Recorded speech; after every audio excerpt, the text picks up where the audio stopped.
What's up, all you beautiful people? Welcome to another episode. So Anuj and I were talking just off camera about David Senra and his amazing podcast, Founders, and he just started listening to some episodes here.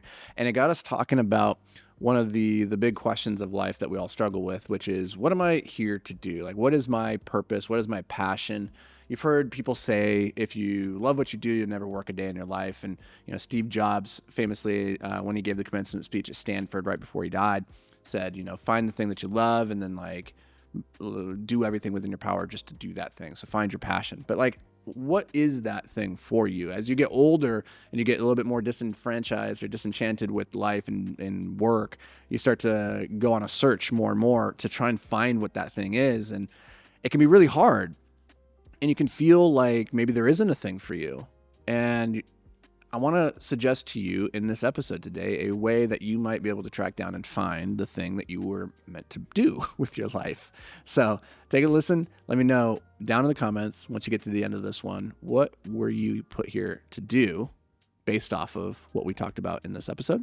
And I'll see you guys in the next. So many people think it's uncool to care and to be passionate. And they tone down their weirdness and they tone down how much they're geeking out about things, right? And they downplay oh yeah, I didn't try very hard, or yeah, I'm kind of into this, and everybody dilutes it because they're afraid to be their full undiluted freaky weird self. And David has no qualms. He's just I'm a fucking weirdo, and this is what I'm weird about, and this is what I'm into. And if you fly with that, we're gonna go far. But if you don't, you're gonna get turned off real quick and leave. But he has no inhibition. He's because you think about it, dude, he's found a niche within the dorkiest of domains, which is amazing. Which is just I read biographies. It's what? You would have gotten a swirly in middle school for that. When you try to figure out what you're passionate about, what is the thing in your life that is your ultimate guiding light and purpose. Right, a lot of us struggle with that, especially as you start to get a little bit older. You don't struggle with that yet because you're still a young buck.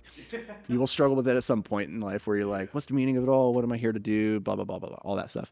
And the best advice is always just go back to what you were passionate about when you were a kid before the world told you that it was weird and that you needed to tone it down.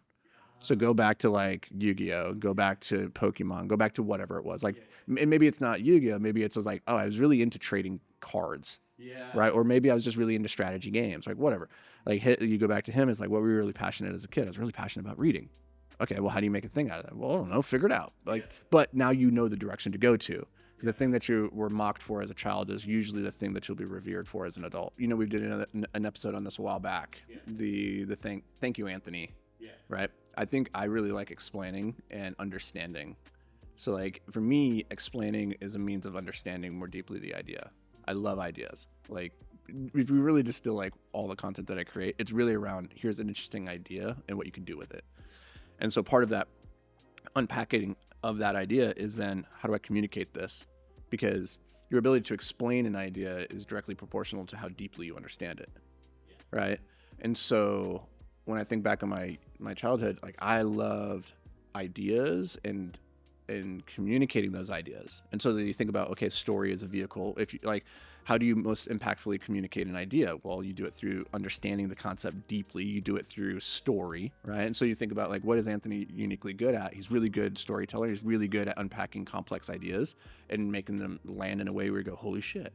It's that's what I was passionate about as a kid. I just sucked at it. Mm-hmm. Right. So and that was why I got mocked about it when I was little. Right. And then it became this thing within the family. But then I only noticed that because, and I didn't do this by intention of oh, what was I passionate? I should go find that thing. It just naturally evolved and naturally arose where I'm oh, that's actually the thing, because it wasn't writing. It wasn't storytelling. Yeah. Because that was really interesting. That was the part that was kind of confusing to me is my dad recognized that I was a really good writer, and he started paying me when I was a kid to write short stories. Yeah. Right. And I didn't see it in the same way. I was just using it as a means for okay, I'm just going to write a really long short story and make a lot of money because you're going to pay me for it. Cool. And I wasn't interested in the craft of writing.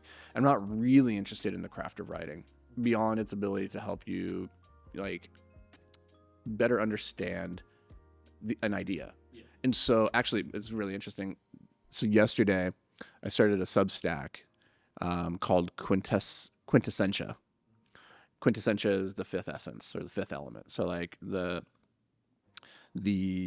what would you call them? The ancients. They believe, life consists of four elements: earth, wind, fire, air, right?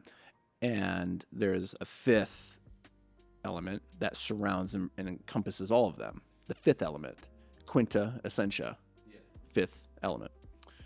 And that is connected with this idea of the element that suffuses all others and connects them, that brings them together and binds them. And so it's an idea from alchemy, where how do we transmute this thing to that thing? How, like, what is the process of taking lead to gold? Well, it's manipulating the quintessentia of this element to become this thing. It's pure essence, right? So like when I say quintessentia, what word comes to your mind? Quintessential. Exactly. Yeah. Because it's the root word of it, right? And so then you go, oh, and then you think like quintessential. Has anybody, like, when was the last time somebody really thought about that as being like the fifth element or the combined, or the connecting, or the purest essence of the thing, right? You think about quintessential as like, oh, that's the pure essence, but like the idea of how it connects to the others gets a little bit lost. But that is, if you really think about what we do here with the content, it's that. Like, how are we finding the essential connecting idea behind these things and bring them together and uniting them, and then transforming them through story into gold?